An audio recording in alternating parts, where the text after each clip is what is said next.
Hey everyone, welcome back to Steve's View. A few years ago, most Americans still believed the biggest political fights in this country were about policy, taxes, immigration, healthcare, abortion, foreign wars, the normal stuff. Democrats wanted one version of America, Republicans wanted another, and elections were supposed to decide which side got to govern for a few years. But that's not really what America is fighting about anymore. What we're watching now is something much deeper. The battle is no longer just about who wins elections. The battle is increasingly about who controls the rules of the system itself. And nowhere is that more obvious than in the growing war over congressional districts, the Supreme Court, and the future of American political power. Over the past few weeks, one political story has exploded almost under the radar, but I honestly think it may become one of the most important developments leading into the 2026 midterms and maybe even the next decade of American politics. The Virginia Supreme Court just struck down a Democratic-backed redistricting plan that would have dramatically reshaped congressional power in the state. Democrats were hoping the new map could help them flip multiple Republican-held House seats. Republicans saw it as outright political manipulation. The court ultimately ruled that the process violated Virginia's constitutional requirements. Now, on the surface, this sounds like one more boring legal fight. Another technical court case nobody outside political junkies cares about. But it's actually much bigger than that. Because this case reveals something that both parties are increasingly unwilling to admit publicly.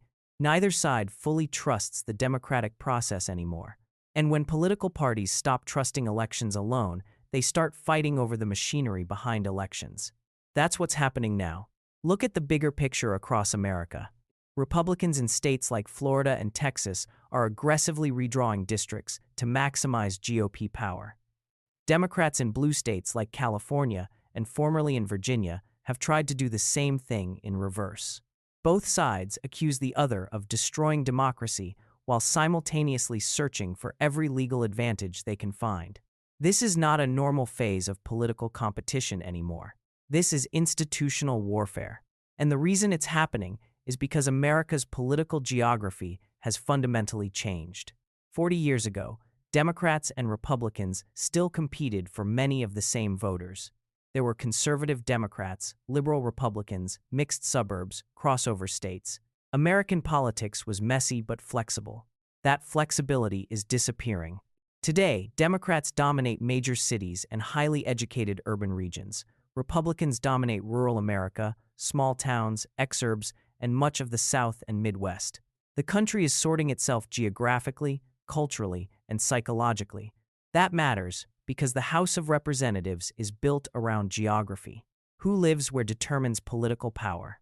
And once voters become geographically concentrated, redistricting becomes unbelievably important. You can lose the national popular vote, but still dominate congressional maps. You can win millions more votes nationwide and still lose control of the House. That's why redistricting has become one of the most vicious political wars in America. And here's the part most people still underestimate. This is no longer just about maps. It's about legitimacy. Democrats increasingly believe Republicans are using courts and state legislatures to lock in minority rule. Republicans increasingly believe Democrats are using racial politics, federal bureaucracy, media institutions, and demographic engineering to permanently entrench left-wing power. Both sides think the other side is cheating, and once that mentality takes hold, every institution becomes politicized. The courts become political. Election law becomes political. Census fights become political. Voting procedures become political. Even basic constitutional interpretation becomes political warfare. Now, the Supreme Court sits right at the center of all of this. And I don't think Americans fully understand how much the role of the Supreme Court has changed over the last 20 years. The court used to be viewed, at least publicly, as something above politics. People disagreed with rulings, sure, but there was still a broad assumption that the institution itself had legitimacy. That assumption is collapsing. Today, the Supreme Court is no longer just interpreting law. It is effectively shaping the structure of American power. On abortion, on executive authority, on federal agencies, on gun rights, on affirmative action, on voting rights, on redistricting, on immigration, on the limits of presidential power. Every major political issue eventually flows through the court. And because of that, control of the court itself has become existential. That's why confirmation battles now look like nuclear war. That's why both parties treat vacancies like national emergencies. That's why activists increasingly talk about expanding the court, limiting judicial authority, imposing term limits, or restructuring constitutional systems altogether. Because people no longer see the court as neutral. They see it as the final battlefield. Now, to be fair, this didn't happen overnight. Both parties helped create this environment. Republicans spent decades building a disciplined legal movement focused on reshaping the judiciary. Conservatives believed liberal courts had dominated constitutional interpretation for generations, and they organized patiently to reverse that. And frankly, they succeeded. The current Supreme Court is one of the most consequential conservative courts in modern American history. But Democrats increasingly view this court as fundamentally illegitimate, not simply conservative, but structurally unfair. And you can hear that rhetoric getting more aggressive every year. Some Democratic activists openly discuss expanding the number of justices. Others talk about mandatory retirement ages. Others argue the court itself has become anti-democratic. Now, Republicans hear this and respond by saying Democrats only support institutions when they control them. And Democrats respond by saying Republicans are using institutions to override majority opinion. This is where things become dangerous. Because democracy only functions when both sides still believe the rules are basically legitimate even when they lose. America is drifting away from that. And honestly, I think that's the real story here. Not just Virginia, not just one court ruling. The deeper story is that America's political system is entering a new era where procedural legitimacy itself is under constant attack. And the craziest part is that both sides believe they are defending democracy. Republicans argue they are protecting constitutional limits, federalism, election integrity, and preventing permanent one-party rule by progressive institutions. Democrats argue they are defending voting rights, demographic representation, civil rights protections, and preventing minority rule through structural advantages. Both narratives make sense from inside their own political universe. That's another huge problem. Americans are increasingly living in separate realities. Not just separate opinions, separate realities. They watch different media, trust different experts, believe different historical narratives, consume different information ecosystems, interpret the Constitution differently, interpret American history differently. Even basic facts increasingly become tribal. This is why modern American politics feels so emotionally exhausting. It's not simply disagreement anymore. It's civilizational distrust. And once politics reaches that point, compromise becomes much harder because compromise starts feeling morally dangerous. If you believe the other side is merely mistaken, compromise is possible. If you believe the other side is destroying the country, compromise feels like surrender. That's where America is heading. Now, some commentators respond to all this by saying America is collapsing or heading towards civil war.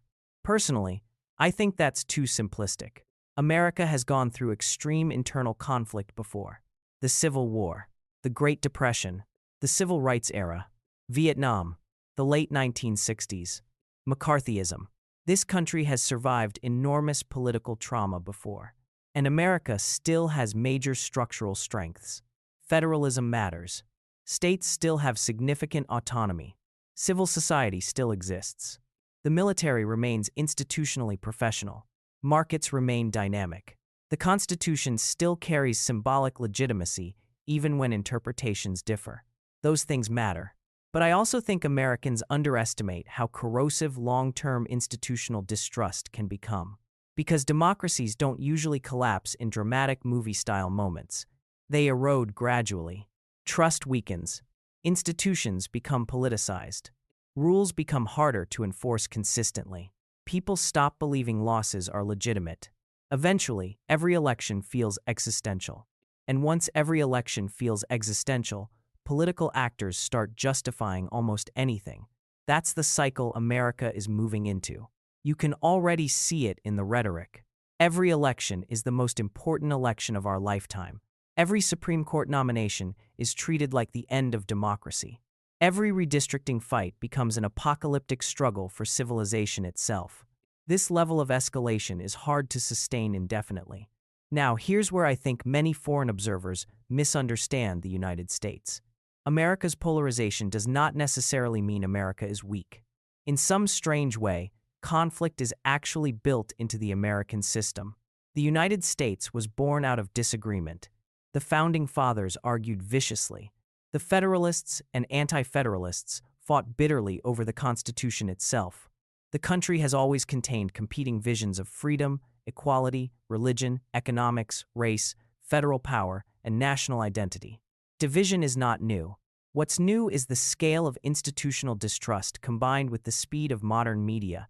Social media amplifies outrage constantly. Political incentives reward extremism.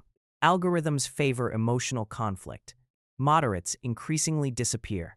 And politicians adapt to that environment. But despite all of this, there's another side to the story that often gets ignored. America's system was specifically designed to manage disagreement, not eliminate disagreement. Manage it. That distinction matters. The Constitution assumes conflict will exist.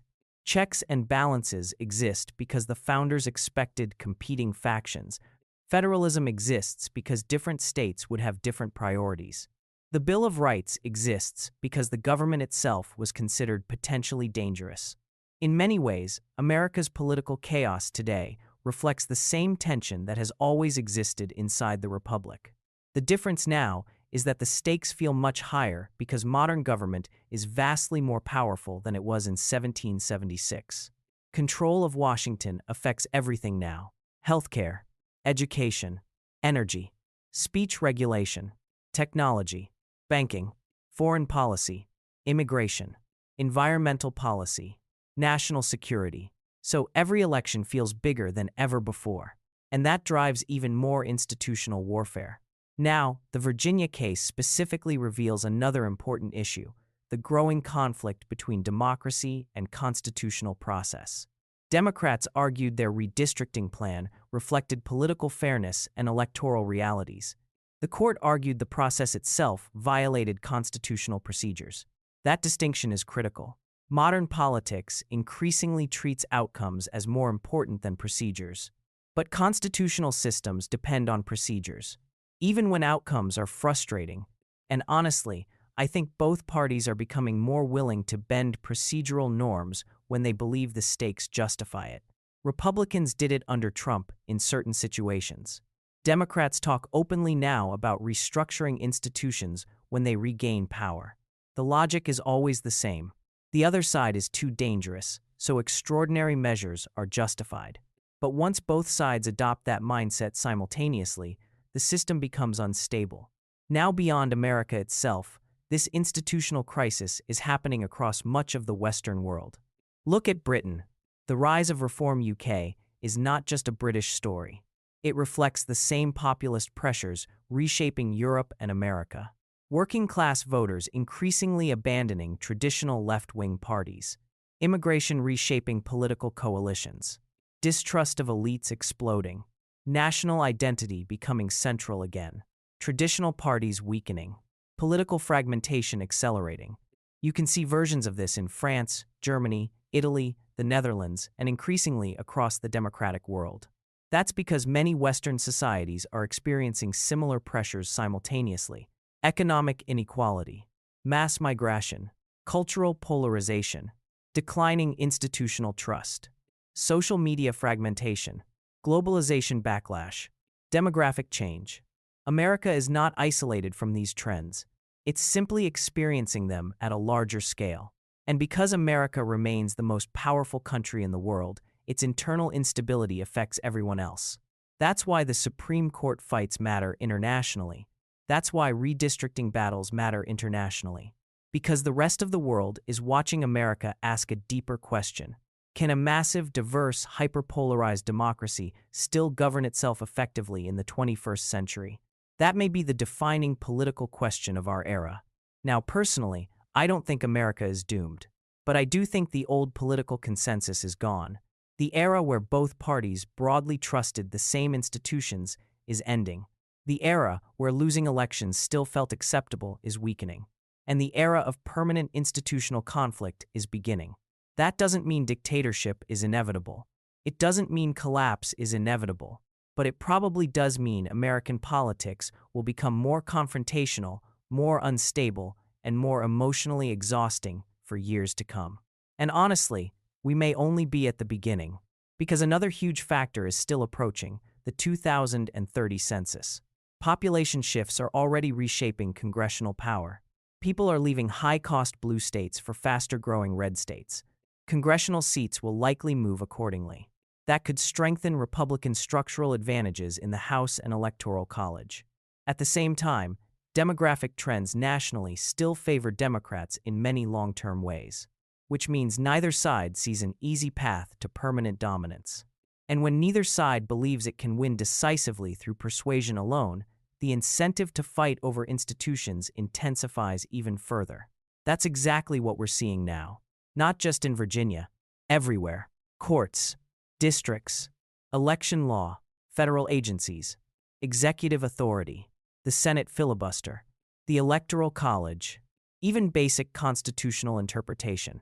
Everything is becoming contested terrain. Now here's the irony.